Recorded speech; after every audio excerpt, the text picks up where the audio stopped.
नमस्कार, आप देख रहे हैं सी न्यूज भारत। मैं हूं आपके साथ स्नेहा सिंह। वक्त हो गया है न्यूज बुलेटिन का। इस बुलेटिन में कहां हुई पुलिस की बदमाशों से मुठभेड़, कहां लाखों का गबन का मामला आया सामने और कहां आक्रोशित कर्मचारियों ने सभी कार्यालयों में जड़ा ताला।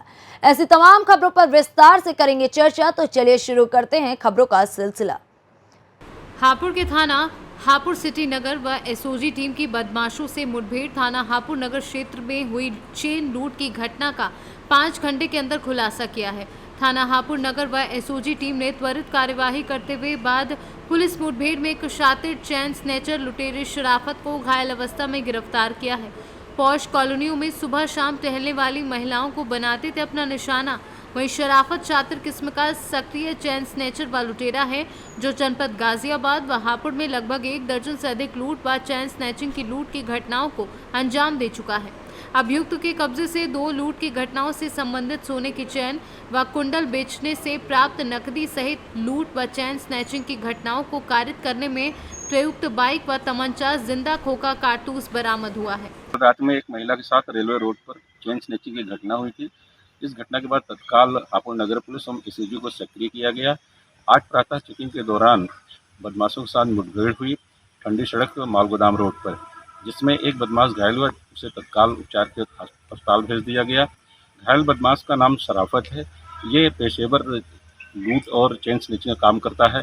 गाजियाबाद और हापुड़ में इसके विरुद्ध कई मुकदमे पंजीकृत हैं। इसका एक साथी मौके का फायदा उठाकर भाग गया है, जिसकी तलाश की जा रही है। गिरफ्तार अभियुक्त से लूटी गई चेन, कुंडल और घटना में प्रयुक्त मोटरसाइकिल तथा नाजायज असलाह बरामद किया गया है। आवश्यक वैधानिक कार्रवाई की जा रही है। हापुड़ से सी न्यूज संवाददाता रुस्तम सिंह की रिपोर्ट। उपजिलाधिकारी मड़ियाओं के पेशकर के अधिवक्ता द्वारा की गई पिटाई से आक्रोशित कर्मचारियों ने सभी कार्यालयों में जड़ा ताला। वहीं कार्य ठप हो गया है। धरने पर बैठे कर्मचारी अधिवक्ता के खिलाफ कार्यवाही की मांग कर रहे हैं और ये पूरा मामला मड़ियाओं तहसील का बताया जा रहा है। पेशकार साहब, ये जो आप लोग धरना प्रदर्शन कर रहे हैं, क्या हुआ था कल आपको? कल शाम लगभग 6:30 बजे कार्यालय में बैठे मैं काम कर रहा था। इतने में पहले तो मोहन लाल यादव जी आए, उसके बाद कमलेश यादव, सुशांत यादव, ये तीनों अधिवक्ता आए हैं। सुशांत जो है सब वहाँ जो हम टाइप कर रहे थे वो सब रिकॉर्डिंग कर रहा था मोबाइल। हमने मना किया, मोबाइल हटाने की बात कही। इतने पर वो गाली गलौज देने लगा और मारने पीटने लगा। हमारी फाइल सब फाड़ के जो फाइल भी फाड़ दिए? हाँ। अच्छा, उसके बाद फिर क्या हुआ? उसके बाद वो निकल गया वहाँ से। आपको मारे भी? हाँ मारे। आपको मारे भी? हाँ, सुशांत यादव ने मारा। अध्यक्ष जी, आप क्या कहना चाहेंगे इस पर? ये जो घटना हुई है, हम इसकी कड़े शब्दों में निंदा करते हैं। आए दिन अधिवक्ता इस तरह से हमारे कर्मचारियों के साथ मारपीट करते हैं। हम लोगों की ये मांग है कि तीनों दोषियों के खिलाफ, उसमें 3 अधिवक्ता थे, सिर्फ सुशांत ही नहीं थे, मोहन सिंह यादव और अशोक यादव और कमलेश यादव और सुशांत, ये तीनों लोग मारपीट किए हैं। तीनों लोगों के खिलाफ FIR पंजीकृत हो, तीनों लोग गिरफ्तार हों और तीनों लोगों के खिलाफ 3 लोग मारपीट किए हैं? जी, 3 लोग मारपीट किए हैं। तीनों लोग वहाँ उपस्थित थे। अच्छा। और तीनों लोगों के खिलाफ बार से डिबार करने हैं तो जिलाधिकारी महोदय बार काउंसिल ऑफ इंडिया को पत्र भी भेजे। इसके बाद ही धरना प्रदर्शन समाप्त होगा। जब मारपीट में ये 2 लोग और सम्मिलित थे? हाँ, तीनों लोग। क्या क्या नाम? एक तो सुशांत नाम था और दूसरा मोहन लाल यादव, कमलेश यादव। ये लोग सम्मिलित थे। जी, जो आज पेशकार के साथ कल मारपीट हुई थी और आज लोग धरने पर बैठे हैं, क्या पूरा मामला है? तो कल लगभग शाम को 6:30-7 बजे के आसपास पेशकार के साथ सुशांत यादव नाम के एडवोकेट ने कुछ अभद्रता की थी। जो जानकारी हमें प्राप्त हुई और आज सवेरे से ही लेखपाल संघ, अमीन संघ और कर्मचारी संघ धरने पे चला गया है। वार्ता करने का प्रयास किया जा रहा है, सुलह समझौता का प्रयास किया जा रहा है। बात यदि बन जाती है तो ठीक है, नहीं तो जैसा भी देश का तहरीर अगर देंगे या अन्य बात जो करेंगे उसका। सर, दोनों पक्ष आपके सामने आए थे? हमारे पास एक अधिवक्ता संघ भी आया था और हमारे पेशकार भी आए थे। अच्छा, वार्ता चल रही है? वार्ता ठीक है। जौनपुर से सी न्यूज संवाददाता राकेश की रिपोर्ट। नवेगांव जुन्नारदेव मध्य प्रदेश पूर्व विद्युत वितरण कंपनी के अस्थायी कर्मचारियों के द्वारा आज धरना दिया गया एवं काम बंद रखा गया। सभी meter reader, helper, operator, line maintenance कर्मचारी एकजुट होकर नारेबाजी बिजली ऑफिस के सामने करते रहे, जिसमें गोपाल यदुवंशी, ललित मिथिलेश धुर्वे, रविंद्र यदुवंशी, सचिन सराठे के नेतृत्व में हड़ताल जारी है।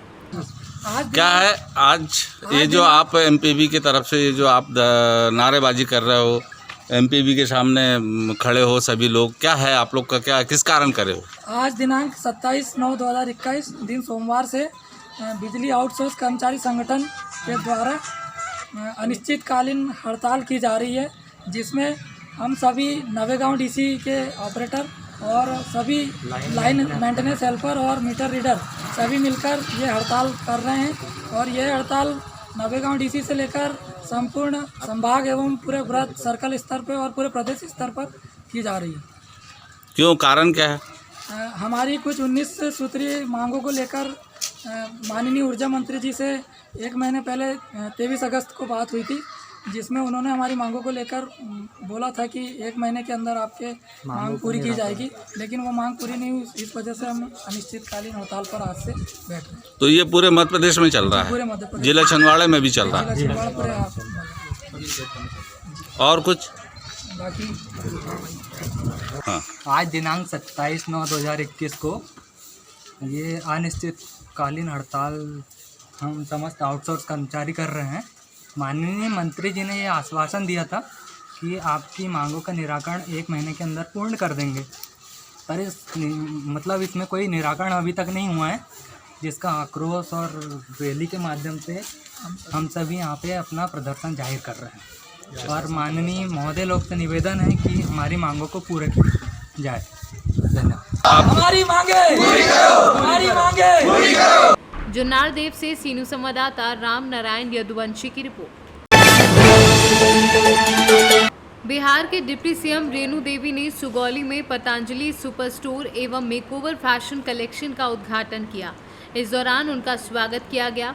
उद्घाटन समारोह को संबोधित करते हुए उन्होंने कहा कि पतंजलि उत्पाद शुद्धता के साथ स्वदेशी उत्पाद है। बाबा रामदेव द्वारा संचालित ये आत्मनिर्भर भारत की ओर बढ़ता एक कदम है। इनके सारे उत्पाद विश्वसनीय हैं। स्थानीय सामाजिक कार्यकर्ता राजन बरलवाल के प्रतिष्ठान के उद्घाटन के अवसर पर उन्होंने योग एवं आयुर्वेद की परंपरा पर चर्चा करते हुए उपस्थित जनसमूह को इनके अपने जीवन में सम्मिलित करते हुए सबके कुशल मंगल की कामना की। इस मौके पर विद्यार्थी परिषद की तरफ से नगर संयोजक प्रशांत सर्राफ के द्वारा सुगौली में स्नातक महाविद्यालय की स्थापना के लिए मांग पत्र सौंपा गया। मोतिहारी से सीनू संवाददाता वीरेंद्र कुमार गुप्ता की रिपोर्ट। बिजनौर में 2 दिन पूर्व प्रेमी द्वारा योजनाबद्ध तरीके से की गई प्रेमिका की हत्या के मामले में पुलिस ने खुलासा कर दिया है। हत्या में शामिल पुलिस ने दोनों आरोपियों को गिरफ्तार कर लिया है। इस मामले में एसपी डॉक्टर धर्मवीर सिंह ने प्रेस वार्ता कर घटना का खुलासा करते हुए दोनों आरोपियों को जेल भेज दिया है। 26 तारीख को बढ़ापुर थाने के कोपा गांव में एक नवयुवती की पेट में नुकीले धारदार हथियार से प्रहार करके उसकी हत्या कर दिया गया था। वहाँ के एसपीआरए, सीओ, स्वाट प्रभारी निरीक्षक ने बहुत जल्दी ही घटना का अनावरण किया। पूरा प्रकरण ये था कि उस युवती का एक गहरा मित्र नवबहार सिंह, जिनकी अंतरंगता थी, फिर बाद में उसने शादी का दबाव बनाया। क्योंकि 2 विभिन्न जातियों के लोग थे, उसने साजिश के तहत अपने एक मित्र रोहित के साथ आया बाइक से और वहाँ पर ब्लेड से उसके पेट में चोट पहुँचा करके मर्डर कर दिया। आला कत्ल, चाकू, ब्लेड, रक्त रंजित कपड़ा, अन्य सामग्री बरामद किया गया है। दोनों अभियुक्त गिरफ्तार हो चुके हैं। जिस वाहन से आए थे मोटरसाइकिल भी बरामद हो चुकी है। गिरफ्तार करके उनको जेल भेजा जा रहा है। बिजनौर से सीनू संवाददाता सलीम हाशमी की रिपोर्ट। गया national human rights and public welfare trust कार्यालय में शहीद भगत सिंह के जयंती पर मानवाधिकार कार्यकर्ताओं ने उनके तैल चित्र पर पुष्पांजलि अर्पित की। मुख्य सचिव गणेश सिंह ने कहा कि देश की आज़ादी के लिए महज 23 साल की उम्र में चढ़ गए थे फांसी। जलियांवाला बाग से बदला उनका मन। कहा जाता है कि भगत सिंह को देशभक्ति विरासत में मिली थी, क्योंकि उनके दादा अर्जुन सिंह, उनके पिता किशन सिंह और चाचा अजीत सिंह गदर पार्टी के अभिन्न हिस्से थे। जब 13 अप्रैल 1919 को जलियांवाला बाग में नरसंहार हुआ तो इसे देखकर भगत सिंह काफ़ी व्यथित हुए थे और इसी कारण अपना कॉलेज छोड़ वो आज़ादी की लड़ाई में कूद पड़े थे। शहीद भगत सिंह जी की याद में मानवाधिकार कार्यकर्ताओं ने 2 मिनट का मौन भी रखा और इंकलाब जिंदाबाद के नारे लगाते हुए उन्हें श्रद्धांजलि अर्पित की। इस मौके पर दीपक सिन्हा, बॉबी राज, अमित कुमार, निहाल कुमार बिट्टू, विराट गौरव, कुमारी सुमन, काजल कुमारी व अन्य लोग शामिल थे। गया से सीनू संवाददाता अशोक शर्मा की report. Aklera Keshav Ayurvedic medical college एवं हॉस्पिटल के द्वारा 75वीं आज़ादी अमृत महोत्सव 1 वर्षीय कार्यक्रम के तहत मंगलवार को अकलेरा क्षेत्र के राजकीय उच्च माध्यमिक विद्यालय मैठून में औषधीय पादप वितरण एवं दिनचर्या योग स्वास्थ्य के बारे में जानकारियां दी गईं। इस कार्यक्रम में वरिष्ठ professor Rajendra Kumar Sharma, doctor Hiralal Chaubisa, doctor Reena Gautam, doctor Krishna Gopal Sharma एवं अन्य चिकित्सक व आचार्य द्वारा छात्र छात्राओं को स्वास्थ्य के विषय में जानकारियां प्रदान की गई। इस अवसर पर राजकीय उच्च माध्यमिक विद्यालय के प्राचार्य रेखराज व उनके समस्त कर्मचारीगण उपस्थित रहे। राजस्थान से सीनू संवाददाता भगवान सिंह राजावत की रिपोर्ट। राजगढ़ में 6 माह पूर्व ब्यावरा में सर्राफा व्यवसायी की दुकान से आभूषणों एवं कपड़ा व्यवसायी की दुकान से चुराए कपड़ों सहित शातिर चोर को ब्यावरा सिटी पुलिस ने धर दबोचा है। पुलिस ने आरोपी से कपड़े एवं 1 किलो 400 ग्राम चांदी के आभूषण, जिसकी कीमत करीबन 1,70,000 रुपये बताई जा रही है, उसको जब्त कर लिया है। मैम, ये चोरी का जो माल के साथ एक आरोपी गिरफ्तार, क्या है मामला पूरा? 6 माह पूर्व ब्यावरा में सराफा व्यापारी की दुकान से कुछ आभूषण चुराए गए थे और कपड़ा व्यापारी की दुकान से कुछ कपड़े चुराए गए थे। उसी के संबंध में आज ये प्रेस कॉन्फ्रेंस बुलाई गई है। ये श्रीमान पुलिस अधीक्षक महोदय और अतिरिक्त पुलिस अधीक्षक महोदय के लगातार निर्देशन और मार्गदर्शन में चोरी पर अंकुश लगाए जाने के लिए लगातार निर्देशित किया जा रहा है। इसी के संदर्भ में आज ये खुलासा किया जा रहा है। आप सभी को विदित हो रहा है कि मार्च महीने में लगातार ब्यावरा में चोरी की घटनाएं बढ़ी थी। इसी में 4 मार्च को कस्बा ब्यावरा में पुराना बस स्टैंड के पास कपड़ा व्यवसायी दिलीप डांगी के यहाँ जो दूध स्टार नाम से उसकी दुकान है, उसके यहाँ से कुछ कपड़े एक अज्ञात चोर द्वारा चुराए गए थे। इस पर थाने पर 143/21 धारा 457-320 का अपराध पंजीबद्ध किया गया था। इसी के द्वारा एक अपराध और किया गया था। ये पिंजारा गली में ज्वेलरी की दुकान है, उसका भी ताला काट के चांदी के आभूषण चोरी किए गए थे। इस पर फरियादी की रिपोर्ट पर अपराध पंजीबद्ध किया गया था। लगातार ये चोरी की घटना होने से ब्यावरा में दहशत का माहौल था। इसके लिए हमारे थाने द्वारा लगातार गश्त की गई, जिससे हमने चोरी पर अंकुश लगाया। लेकिन चोर उस समय भूमिगत हो गया था, जिससे उसकी तलाश और वो पकड़ में नहीं आया था। लेकिन लगातार हमारे फोर्स द्वारा उसकी बताशी की जा रही थी। इसी के द्वारा आज 27/9/21 को थाने पर मुखबिर से सूचना मिली कि मार्च महीने में जो चोरियां हुई थी, उसका एक आरोपी है लड़का, वो ब्यावरा अस्पताल में इलाज करवा रहा है।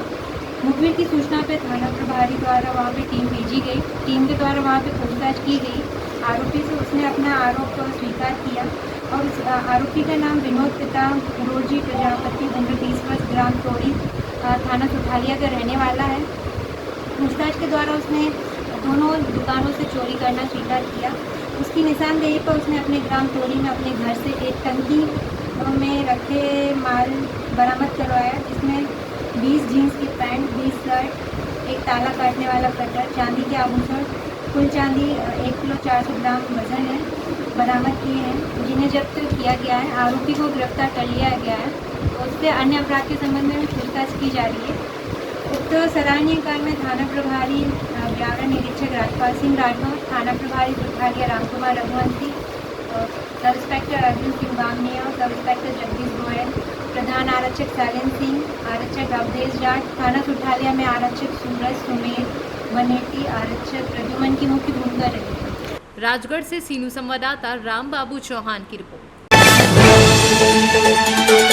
राज्यसभा सांसद व मध्य प्रदेश के पूर्व मुख्यमंत्री दिग्विजय सिंह द्वारा हाल ही में सरस्वती शिशु मंदिर में बच्चों की शिक्षा को दिए गए विवादित बयान पर शाजापुर के भारतीय जनता युवा मोर्चा के जिलाध्यक्ष सुनील देथल ने पलटवार करते हुए कहा कि दिग्विजय सिंह को आतंकवादी ही शिक्षा मालूम है, उनको राष्ट्रीयता की परिभाषा नहीं मालूम है।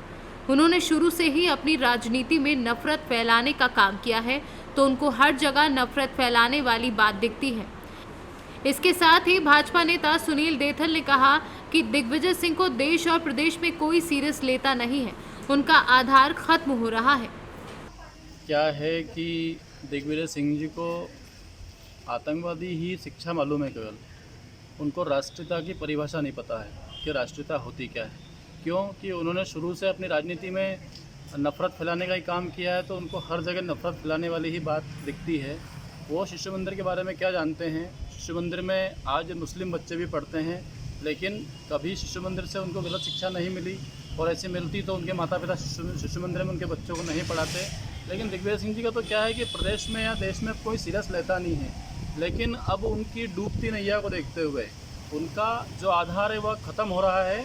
उसको बचाने के लिए वो उलूल जुलूल कोई सी बात ऐसी करते रहते हैं कि मैं उन बातों को लेकर, ऐसे बयानों को लेकर और ऐसी भाषाओं का उपयोग करके कहीं ना कहीं मार्केट में बना रहूं, तो ऐसा अब नहीं चलता। देश की जनता जागरूक हो गई है और देश की जनता जानती है कि राष्ट्रीयता क्या होती है, देशभक्ति क्या होती है। यह दिग्विजय सिंह जी को सिखाने की आवश्यकता नहीं है। और दिग्विजय सिंह जो कि आतंकवादियों के सरनेम के आगे, नाम के आगे श्री और जी लगाते हैं, वो हमें राष्ट्रीयता पढ़ाते हैं। वो दिग्विजय सिंह जो देश पर बलिदान होने वाले सैनिकों को आतंकवादी बताते हैं। वो दिग्विजय सिंह जिसको यही नहीं पता है कि मुझे इस उम्र में क्या करना चाहिए और क्या कर बैठे हैं। मतलब बहुत सारी बातें ऐसी जो मैं यहाँ बताऊँगा तो बहुत समय लग जाएगा। इसलिए दिग्विजय सिंह जी के इस बात को मैं नहीं मानता कि उनको कोई सीरियस लेता होगा या गंभीरता से लेता होगा। कई बार देखा गया कि दिग्विजय सिंह धर्म के खिलाफ उनकी राजनीति है ना, उनको इसीलिए कि उनके जो रिश्तेदार हैं वो नाराज़ नहीं हो, इसलिए वो कहीं ना कहीं हिंदू धर्म पे कुठाराघात करते रहते हैं। हिंदू धर्म के लेके कुछ ना कुछ बोलते रहते हैं कि जो उनके रिश्तेदार हैं, भाई बहन, जो उनका परिवार है, जो आप समझते हो किसके बारे में बात कर रहा हूँ, वो नाराज़ नहीं, इसलिए बोलते रहते हैं। ठीक। शाजापुर से सीनू संवाददाता संदीप गहलोत की रिपोर्ट। फिलहाल इस न्यूज बुलेटिन में बस इतना ही। देश विदेश की ऐसी तमाम खबरों को देखने के लिए बने रहें सी न्यूज भारत के साथ। हर खबर आपके साथ, आपके हाथ।